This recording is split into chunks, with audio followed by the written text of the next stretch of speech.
In June 1988, teenager Louise Kay mysteriously went missing one night, never to be seen again.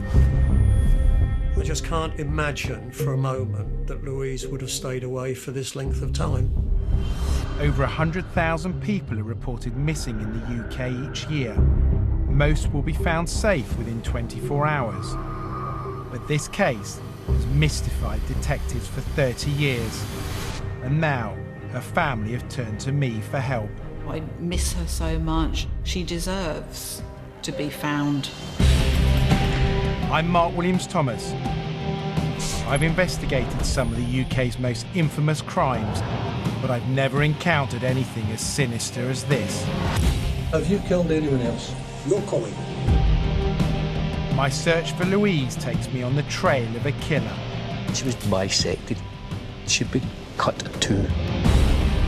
And what I find is more disturbing than I imagined. I thought, he's going to kill me now. Young women gone missing in similar circumstances. Bodies buried across the country, and shocking evidence that could link them to the same killer. The scale of things is incredible. It's truly shocking. Are these the undetected crimes of a serial killer who has got away with murder for decades? This is an individual who has killed before.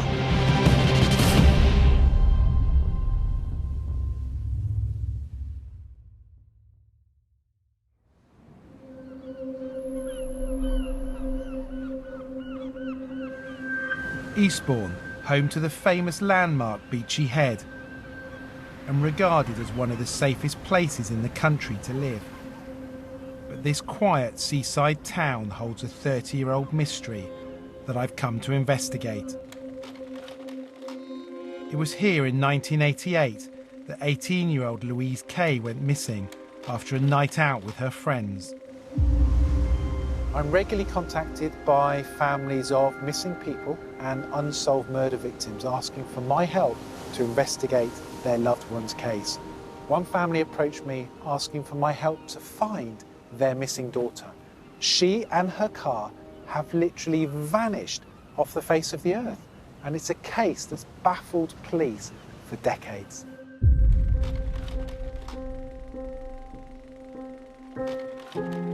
Louise was a very affectionate girl, and she could probably twiddle me round her little finger fairly easily. But I mean, she was a young lady and had minds and ideas of her own, and wanted, I suppose, to be a free spirit in a way. And I just remember a happy, smiling, bubbly girl. She always used to like to borrow my clothes and makeup and jewellery, whatever she could get her hands on.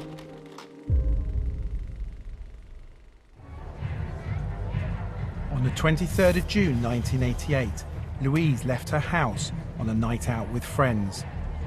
There was nothing to hint that anything was wrong. How does it feel? She wanted to go out that evening, and with that Louise departed, and that was probably late evening. She waved goodbye at the end of the garden, and that was the last that we ever saw of her.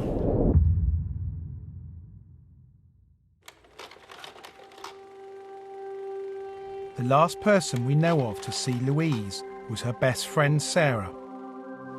I'm meeting her near the nightclub where they spent their last night together, to find out if she can shed any light on what happened. And just describe Louise to me that night. How was she? She seemed fine, yeah. You know, chatting with everybody, socialising. We had a few drinks. Everyone loved her. In the early hours of the morning, the pair left the nightclub, first dropping off friends before travelling back to Sarah's home. But Louise did not want the night to end. I was adamant that I wanted her to come in with me. But she was saying that she didn't want to come in and that she wasn't going home and that she wanted to sleep at Beachy Head. I was adamant because we'd slept there the night before that if she wasn't going home to her house, then she was coming in with me. fine then, if you're going to be like that. Are you just being stubborn?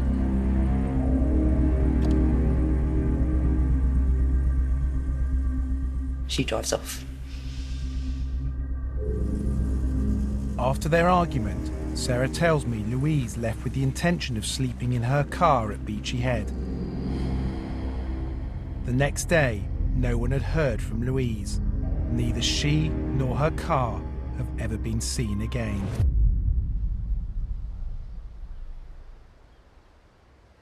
I do feel guilty.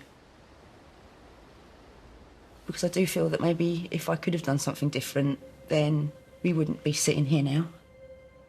And it's kind of like you push it down and you kind of learn to live with it, and then all of a sudden something and it comes back up again.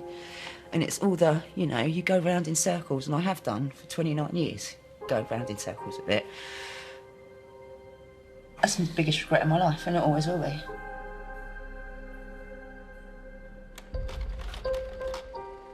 Louise's mum, Sylvia, took on the responsibility for finding her daughter and kept a detailed diary of her own investigation for 20 years. Sadly, she died before ever finding out what happened, but her diary could hold vital clues. 22nd of July 1992. I phoned Centrepoint and asked if they would put up a poster of May who received the age progression photo 2008 anniversary of Louise's death. As yet, no news or leads have resulted. Very much missed by us, but we must try everything we can. Checking Louise's car, I phoned Swansea Vehicle Centre for latest information. No change of ownership. One of the lasting mysteries surrounding Louise's case is why her distinctive car has never been found. It's a gold Fiesta with a white door. Could tracing this car lead to finding Louise?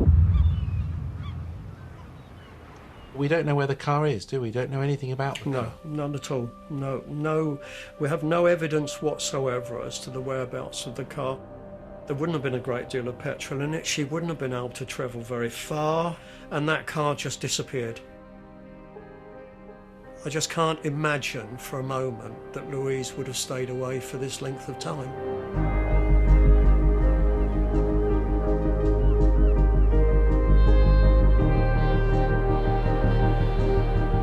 I suppose I always remained hopeful that one day Louise would reappear.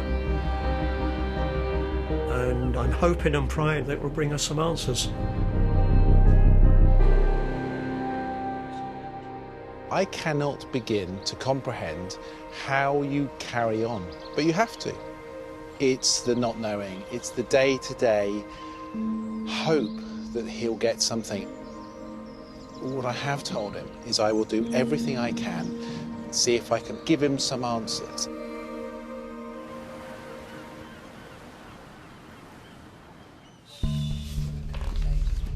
I've been given Louise's mum's diary to see if it might hold any further clues to her disappearance. There's some incredible stuff that comes out of her diary. They contacted passport office. Yeah. They even checked to see if she'd remarried. Yeah. I mean, they're doing everything you possibly can, aren't they? The other potential lead is this Scottish man. We learned today that Louise and friends met this chap in Wimpy Bar on Seaside, brackets, Scottish. It says here, this chap gave Louise the money to fill the car with petrol, so Louise had more petrol in the car than we were led to believe. But this is just before she went missing. You know, what happened with that man? How much conversation did they have? Did she arrange to meet him again? That car must be the crucial element, because it's one thing getting rid of a person, but you've also got to get rid of the car. An 18-year-old? Yeah, absolutely, which goes to show that, you know, there has to be a third party involved. Raises that question, doesn't it?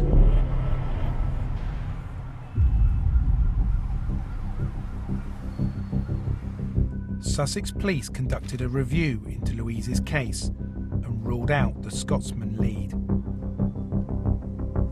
But I found out that in 2007, another Scotsman was identified as a prime suspect. A man with possible links to Louise's missing car. Convicted murderer, Peter Tobin. Louise Kay be a victim of one of the country's most notorious serial killers?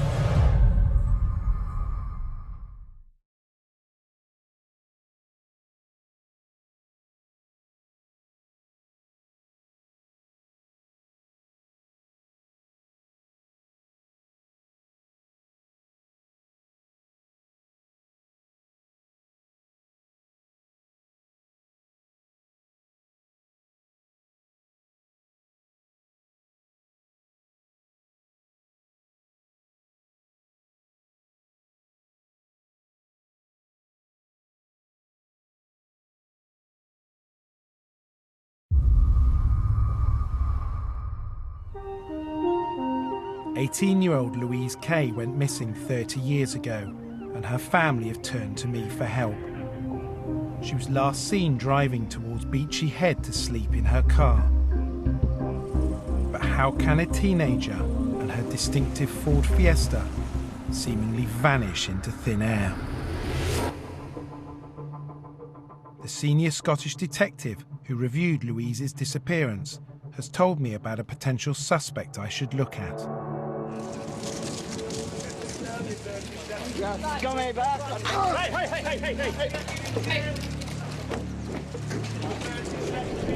So I was contacted by a senior investigating officer from Scottish Police, and he said to me, Peter Tobin is a serial killer convicted for 3 murders.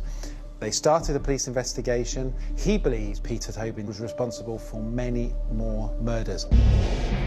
In 2007, Tobin was convicted of murdering 23-year-old Angelica Kluck.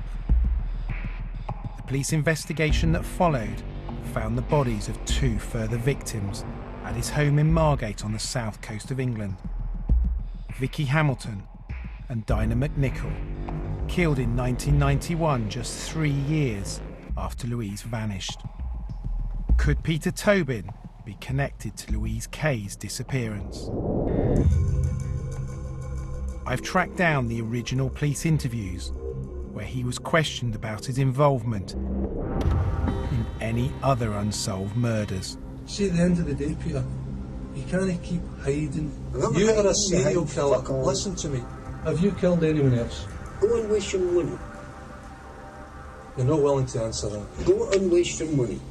You're not interested in helping families? I couldn't give a fuck.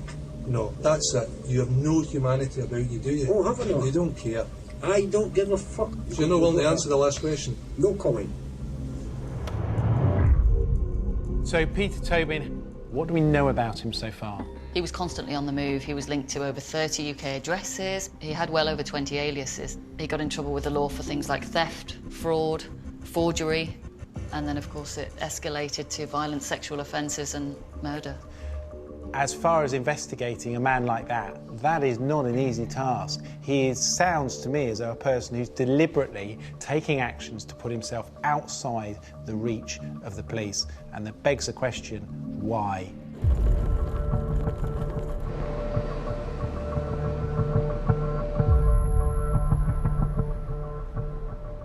My investigation is taking me to Scotland to meet retired Detective Superintendent David Swindle, who says Peter Tobin may be connected to Louise Kay's disappearance. He helped put Tobin behind bars in 2007 for the murder of Angelica Kluck. For me, seeing what Peter Tobin had done to that poor young woman will stick in my mind forever. This is where it started, and this is where he took his opportunity. Peter Tobin was working in the church as a handyman under the alias Pat McLaughlin. One Sunday afternoon, 23-year-old Angelica offered to help him. Angelica Kluck was a Polish student, and she was working in the church here. And she was doing that to send money back to her family in Poland.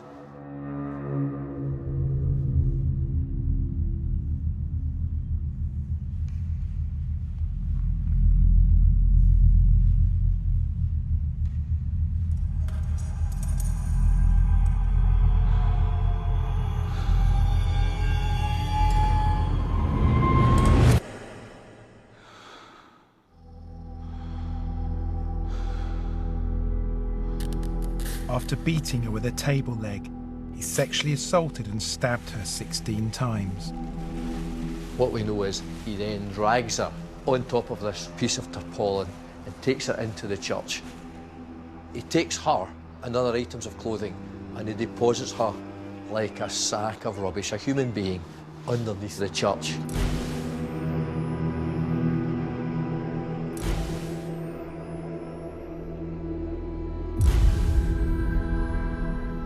Placed her in there.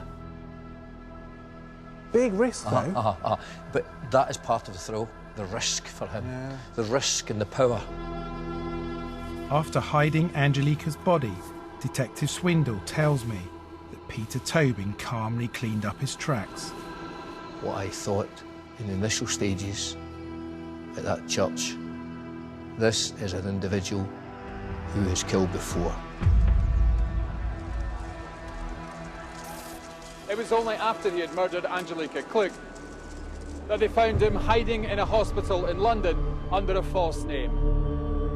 Tobin's incriminating DNA found on Angelica's body ultimately led to his conviction for life. Following this, Scottish police set up Operation Anagram, led by David Swindle, a major nationwide investigation to see if Tobin was responsible for any other murders. It's looking at his life, it's looking at everything that Peter Tobin has been involved in. And that is his serious sexual criminality, his possible links to missing persons that have never been recovered, and possible involvement in murders. They found the bodies of his two other victims, Vicky Hamilton and Dinah McNichol, at his house in Margate on the south coast, just 80 miles away from Eastbourne, Louise's hometown. But could they ever place Tobin in the town itself? So you thoroughly investigated Peter Tobin around the time that Louise Kay disappeared. We had a lot of information about Tobin regarding his movements and what he was doing. My recollection, Tobin was working in a hotel in Eastbourne, and there was information that he was selling a small hand-painted car, and that was around the same time that Louise Kay disappeared. So you had a specific piece of evidence around the time that Louise Kay disappeared that suggested Peter Tobin was selling a hand-painted car. Yes. Peter Tobin dealt in cars. One of his occupations was in relation to delivering cars for an auction company. Someone like that, being able to travel throughout the UK in such a short space of time and stay in different areas, he's untraceable. I was quite shocked when I heard David Swindle say that they put Peter Tobin in Eastbourne, in a hotel working, and also they got information that he was selling a hand-painted car, directly putting him in the frame for Louise Kay's disappearance.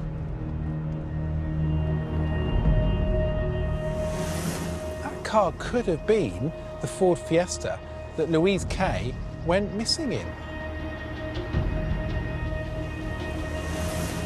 That is really significant.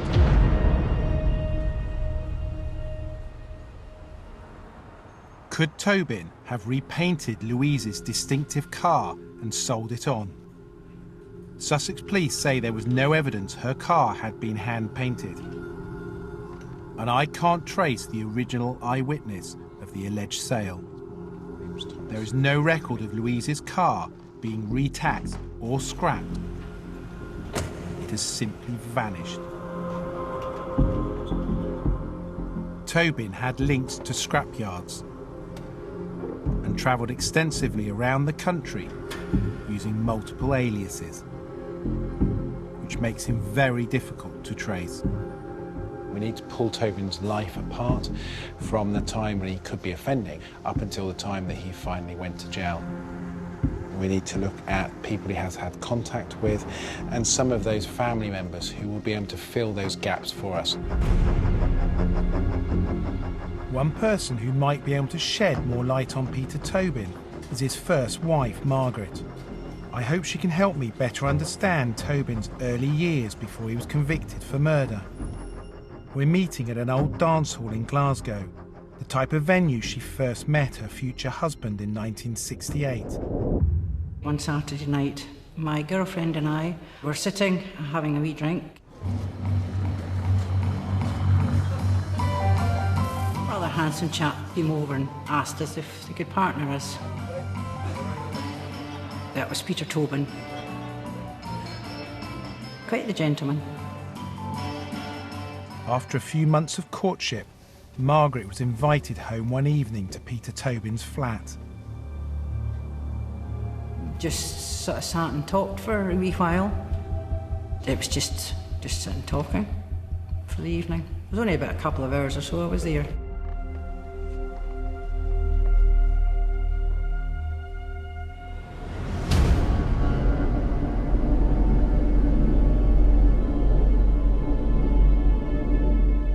He says, "You're not getting home.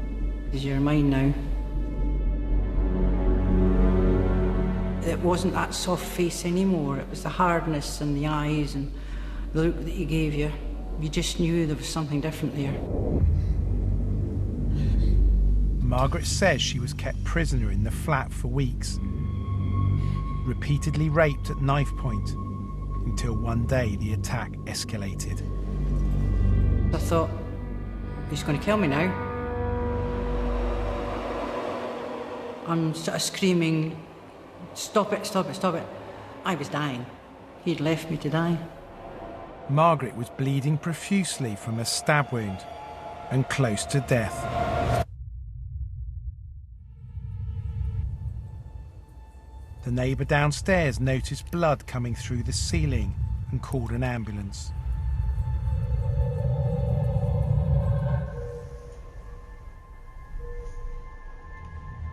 I don't know how long I was in the hospital.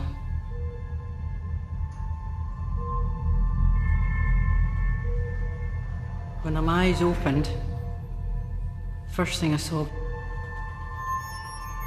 was his face. Tobin just said, "Just keep your mouth shut, I'll talk to them." And did you talk to the police at all? Not at that time, no. And did your mum know that you were in hospital? No. She didn't have any clue what was going on. As soon as I was ready to walk, he had me with my clothes on and just out straight back in the car again.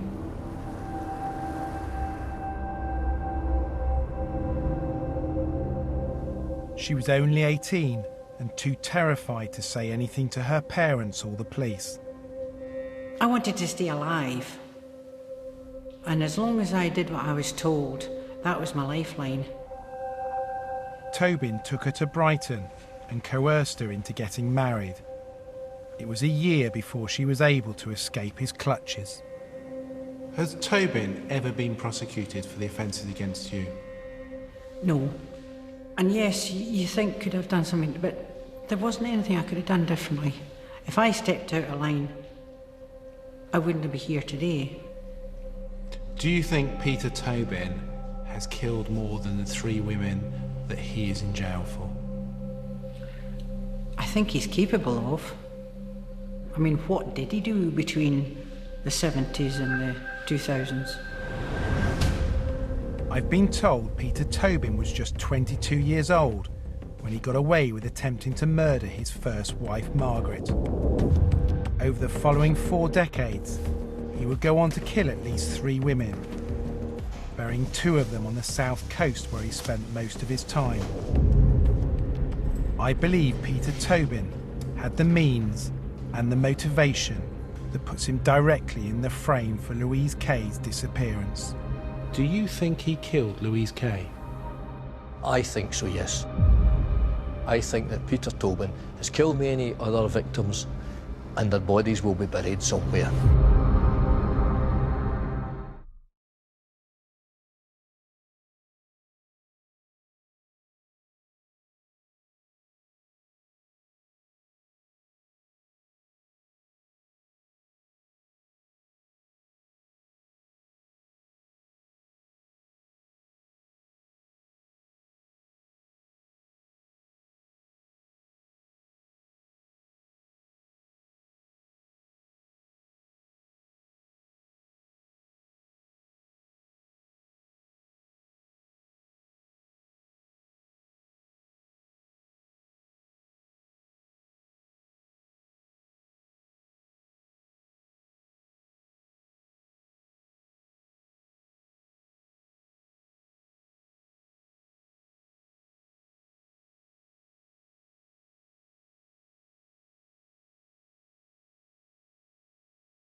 I'm on the trail of serial killer Peter Tobin, who is my prime suspect in the unsolved disappearance of 18-year-old Louise Kay. Detectives in Scotland and Sussex investigated Tobin, but could never prove he was involved. At the time, she was treated as just a missing person, and her family is still waiting for answers 30 years later. She would have been a great mum. She was very caring. And I just feel that's been taken away from us, from my parents. You know, none of us deserve that. And I want to know what happened to her and to be able to lay her to rest, really, and the respect that she deserves, that anybody deserves. I've learned that around the same time Louise vanished from Eastbourne, Tobin was reportedly working at a hotel in the same town. Is it possible he could have happened upon her that night while she slept in her car at Beachy Head?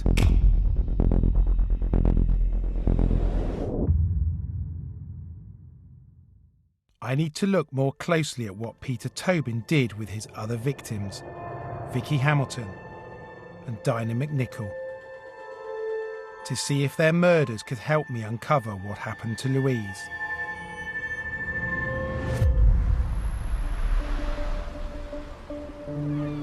I've gone to Margate in Kent, where Tobin was living in 1991, around the time Vicky and Dinah were murdered.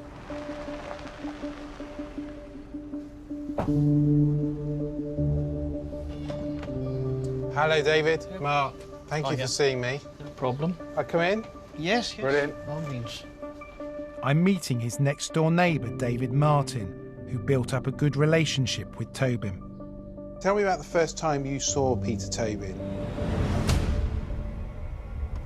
He turns up with a lot of black sacks in the back, but I thought no more of it because that's how a single bloke would move, you know, pile everything into black sacks and throw it all in the back. Did you ever go in his house? No. No, I wasn't allowed in his house. All our chats were on the doorstep. He never had people back to the house. He never played music loud. In some ways, he was an ideal neighbour. Soon after moving in, David saw Peter Tobin in the back garden. I thought, well, that's unusual. Didn't do anything in the garden. So I came down, leaned over the fence, and jokingly I said, "Are you going for Australia, Pete?" Because he was digging quite a deep hole. And he says, "Oh, no, I'm building a sand pit for the youngster." Well, I just glanced over a couple of days later and it was all filled in and the ground was patted down on top of it. And I thought no more of it and I came away. This was formerly the home of Peter Tobin, an odd job man. They began digging with a pneumatic drill this morning in the back garden. During Operation Anagram, the police checked Tobin's known addresses and learnt from David about Tobin's suspicious behaviour. I got a telephone call to say they have found a body. And I thought, unbelievable. They found the remains of 15-year-old Vicky Hamilton, who disappeared from West Lothian in Scotland in 1991. Vicky Hamilton had been missing for 16 years, but her body had now been found 500 miles away, buried in Peter Tobin's back garden. And it didn't end there. The first body was a shock, and then when the second body was found, I couldn't believe it. This afternoon, the remains of the second body were removed from the house. 18-year-old Dinah McNichol had gone missing on her way home from a music festival in Hampshire. Of course, no bother. Pretty heavy. 6 months after Vicky vanished.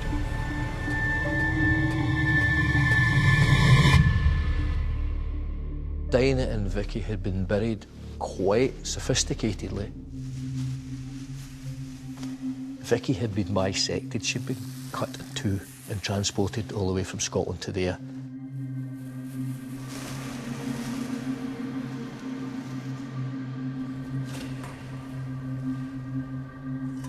we're also speaking about someone who buried them so far under the ground that he thinks they're never going to be found. And the concerns for me are, how many other victims have met Tobin that are under the ground? Louise's body was not found in the garden in Margate.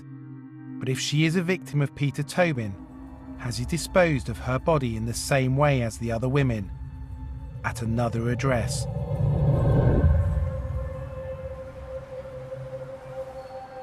And what we know about Peter Tobin is that 2 of his victims, he buried them in the garden. And I think that Louise Kay is buried in a garden of a property that Peter Tobin, around that time, was living in or associated with.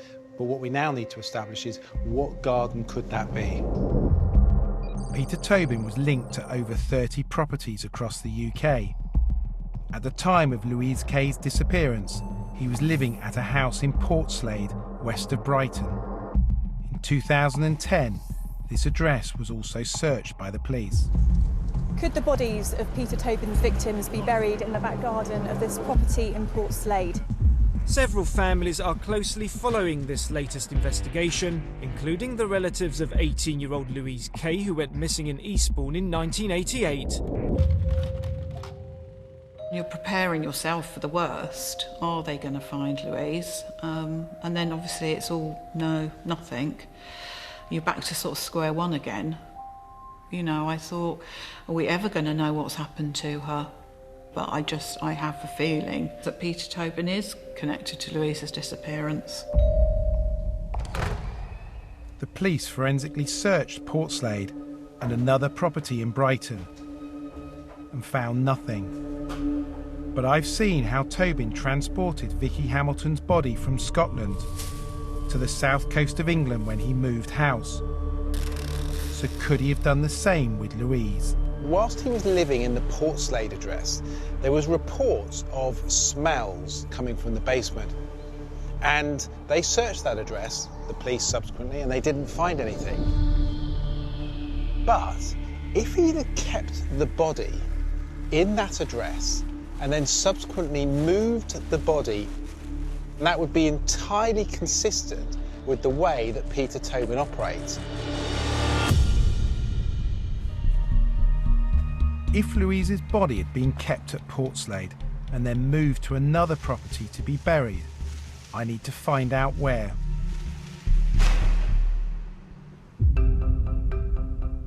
I've come to the records office to see if I can find evidence of Tobin's exact whereabouts after he moved from Portslade.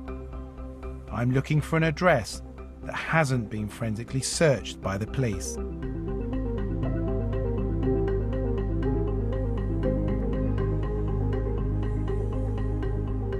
What I have established is Peter Tobin in Windlesham Road at or around the time that Louise Kay goes missing in June 1988.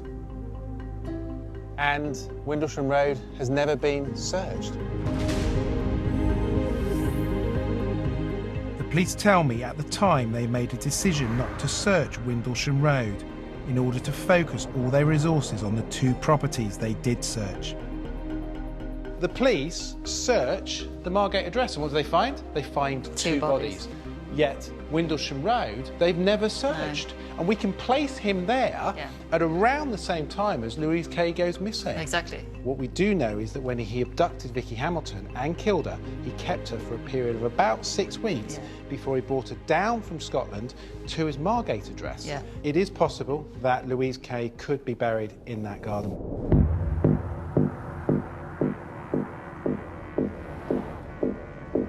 I need to go and look at the garden of Windlesham Road for myself. The occupier isn't at home, but I'm able to make contact. We are looking at a serial killer by the name of Peter Tobin, who killed a number of young women. All right. Thank you very much. So she's happy for me to look, but just with no cameras.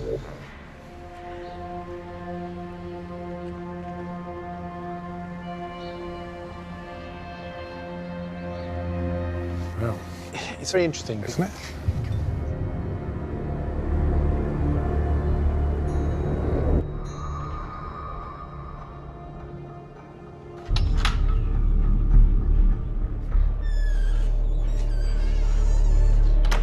So, I mean, it's very interesting because this address fits the timeline and it fits the time for disappearance. And from my research, I can't see that the police ever did a search here. Crucially, it is big enough and it fits his MO to a T. Now, I'm not saying there is a body in there, but at this stage, that's quite a development.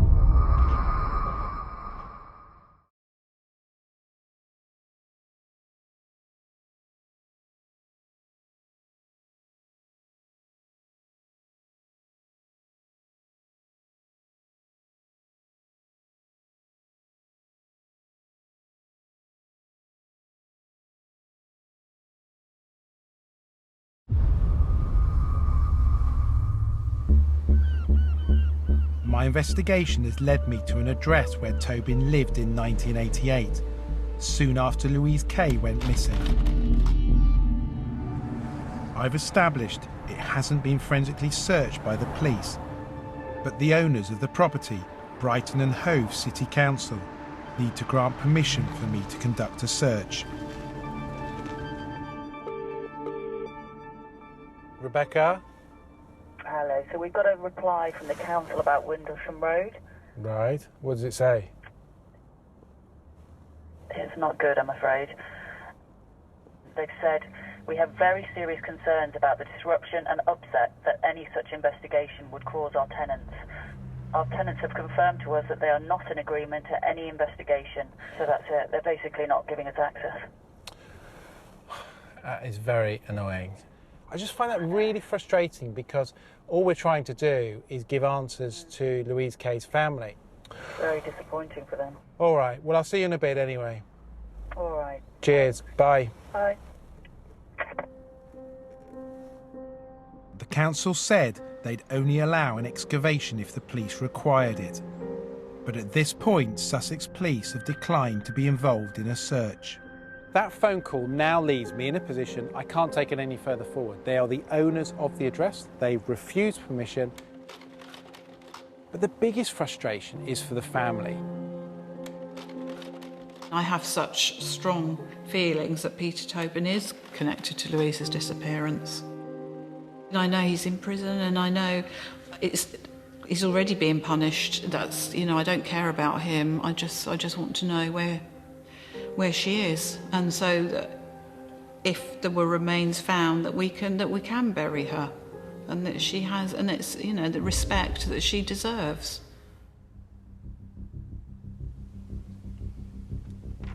This is not the end of my investigation. Could Peter Tobin have killed anyone else we don't know about?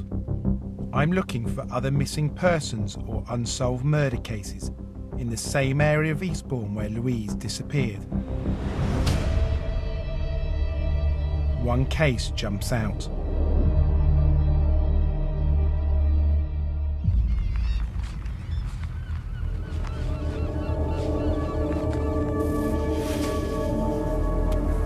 In 1989, a father and daughter made a gruesome discovery on Beachy Head.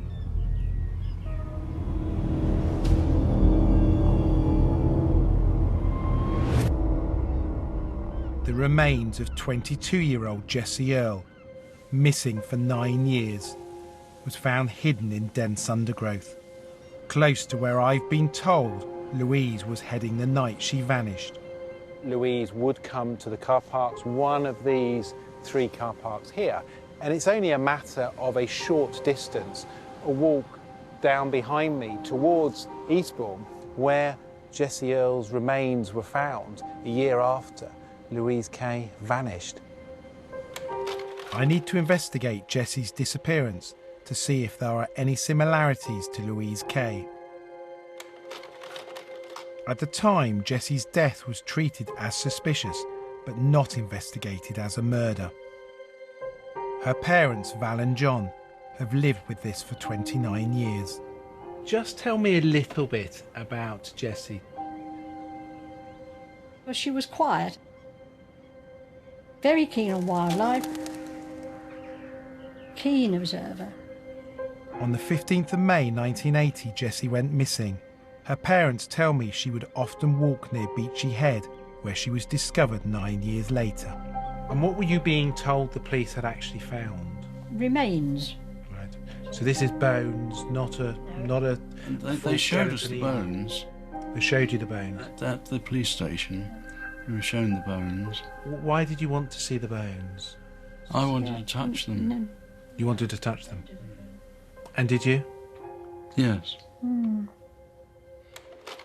Jessie, when she'd washed her hair, she enjoyed my drying it because I had a very brisk way of rubbing it. And she loved that. And as I touched the skull, I thought, this is the head I know. In 1989, the coroner's inquest returned an open verdict. Are you in any doubt that the evidence from that inquest amounted to an unlawful killing, a murder? No doubt at all, it was a murder. I don't see how anybody could argue that it could be otherwise. They didn't know how she died, which is true. You don't know how she died. But the circumstances around the death could only be one way of it happening. I think that's how I see it.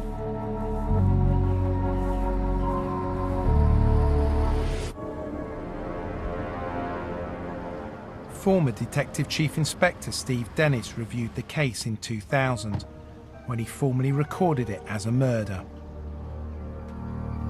But he's convinced the original investigation made a crucial error. As an investigator, I've always wanted to go to the crime scene because it just paints a completely different picture. For 9 years, she lay under bushes, so there would have been a lot of growth around her. Steve tells me that her skeletal remains were unclothed, except for a bra found nearby with her wrist bones. The bra, which clearly was tied round her wrist by some degree, was pulled so tightly, the actual expert said that it must have been used to restrain her. Just going on the evidence that you found, does it support entirely the murder theory? Yes. When the investigations closed down in 1989, what did the police treat it as? Murder or suspicious death, or was it still a missing person? No, there was a direct policy decision at that time to leave it as a missing person. So I guess therefore there was no suspects, no one was looked for in terms of being an offender? No. By not pursuing a murder investigation when Jessie was discovered, vital evidence, such as her bra, which could have contained the killer's DNA, was lost. Sussex police say even if Jessie's bra had been kept, it's not possible to know what evidential value it held. They have fully investigated and kept under review her case and Louise Kay's, which was correctly treated as a missing person. They say they found no evidence that Peter Tobin was responsible, but I think there are alarming parallels to his offending. Peter Tobin was living on the south coast at the same time as Louise Kay's disappearance and Jessie Earle's murder. Jessie Earle was murdered at Beachy Head, the same area as where Louise Kay was heading in her car. So when Jessie Earle was murdered in 1980, did the police miss an opportunity to catch a killer? Perhaps even Peter Tobin. The question in my mind now is how many more unsolved cases could in fact be victims of Peter Tobin? Are Louise and Jessie just the tip of the iceberg? My focus next is to look for any other cases that might fit Tobin's pattern of offending. So each and every missing person case, each and every unsolved case, let's build this map up so that we can visually see just how many of these people there are. Every single unsolved murder we look at, yeah? Every single missing person we look at. We then can rule out any of the males. We then rule out anybody under 14, gone. Over 35, gone. So our age bracket is 14 to 35. Any of those are in, yeah? So that's our victimology. That's what we're ruling in both missing and unsolved murders. there are over 1,500 unsolved murders in the UK. My team have uncovered dozens of unsolved cases which might be relevant. For me, this is the crux of it, because what it shows you is the sheer scale in this country of unsolved murders and young women who've gone missing and we don't know the answer. I've narrowed these down further to cases that fit Tobin's victim profile, where I cannot yet rule him out as a suspect. This is a map of potential Peter Tobin's victims. It's truly shocking, where we started off really small and opened it up. This has become massive. We now need to establish what is the potential connection with Peter Tobin.